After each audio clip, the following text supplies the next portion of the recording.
Everybody, it's Tyler here at 2022 IRI, checking in team number 1720 PhyXTGears, coming out of Indiana. Team we've been following a long time here at Fun. You might remember their legendary BattHawks that we've showed on Fun for a really long time. This team has been really great in Indiana, and I just love the aesthetics of this team. Some really cool things, tons of 3D printing you're going to see throughout this robot. So of course we'll talk about each step and each process of the way as we go through this. Of course, from intake all the way into shooter and climber as well. And to help me speak more about that, by the way, I have Sammy, Philip, and Isaiah at PhyXTGears here. Great team. We love them on First Up Things Out. Let's learn more about them coming up on Behind the Bumpers.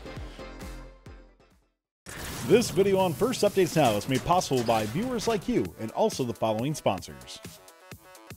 If you are a college student or recent graduate looking for an incredible internship, take a look at Stryker. Stryker provides a housing stipend, great pay, and an opportunity to work with state-of-the-art medical technology equipment. Discover why so many First alumni are coming to Stryker for their internship or career at careers.stryker.com.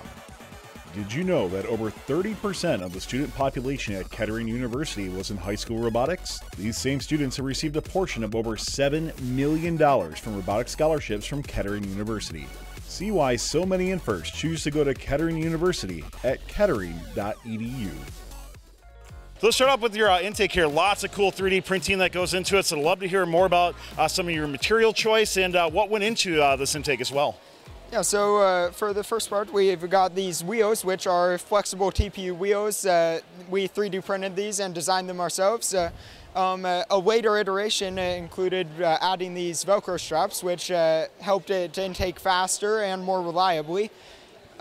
We actually added this mostly at competition to prevent the balls from coming out from the front and keep them in here, where it goes into here, which has more TPU 3D printed wheels, same design, just bigger mostly.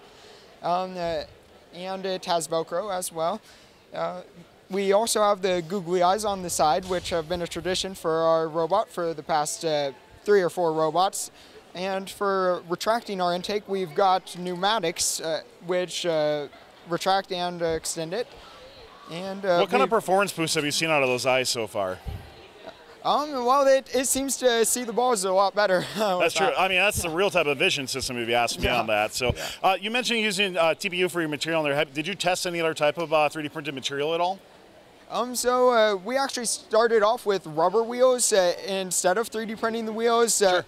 Those worked, but not as reliably as the ones that we wanted, like these new ones that we have here, in addition to the Velcro. So really smooth, right, as it goes in. That's really great. Talk to me about your shooter. As you come in, you got a big curve here as it goes through, so a bit of travel distance for your cargo. Just talk to me about what went into that and any iterations throughout the season. Yeah, one thing I'll mention before the distance is you'll see a lot of sprockets and chains. We were low on fuses this year. We sold the old PDP, and so we had to have a lot of mechanical systems. So we have 2 motors, one running the intake and one running the shooter. So when the cargo gets into that first part of the shooter, it will often get moved up just enough to sit below the shooting wheels, and that'll be pushed in by a second cargo. And then when we need to shoot, another TPU wheel will feed it in.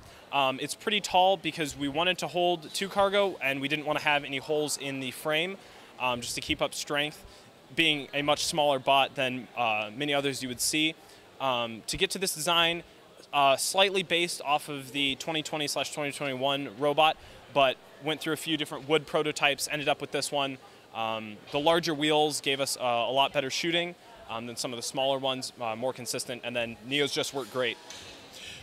When you're looking from a shooting area, where's kind of the sweet spot for your team to shoot on the field? If you go to the tarmac and go back about 3 or 4 feet, that's it. So you're almost close to the launch pad then in that circumstance, right? Yes, we can shoot from the launch pad. I think we have a few different shooting settings. Yeah. And so we can hit from launch pad if we need. Awesome. Let's keep moving on. Talk about your climbing mechanism here. I love, once again, a lot of more 3D printing that goes into it. That looks great. Talk to me about what went into your climber, and then we'll show off a little bit of a demonstration on that climber cycle too. Sure. So the first thing about our climber is that it is fully automated. So basically, once we have a robot set up, all we do is click a button and it does the whole climbing sequence. The other thing about our climber is that it has 0 swinging. So when you see it, I can't exactly show it. You'll see it when it slides.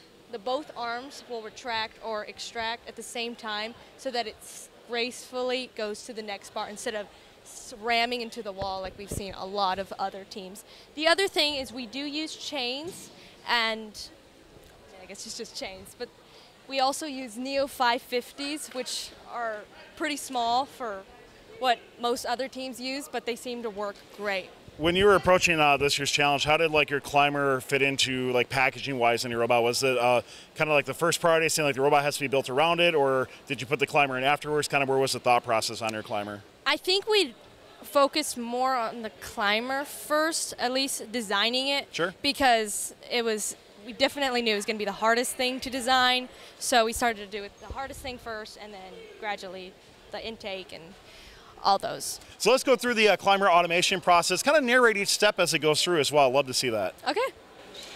All right, so right now it's reaching for that mid rung. And now, actually no, that one's reaching for the mid rung. And now it's pulling it towards itself. And then that lets go. And then reaches for the next rung.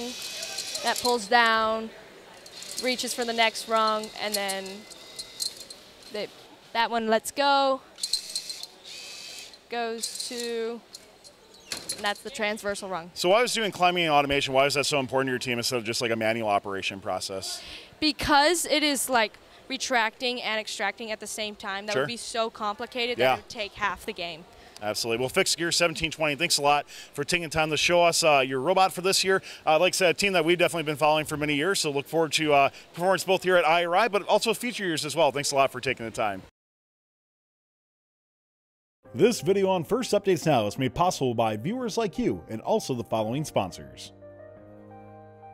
Did you know that over 30% of the student population at Kettering University was in high school robotics? These same students have received a portion of over $7 million from robotics scholarships from Kettering University.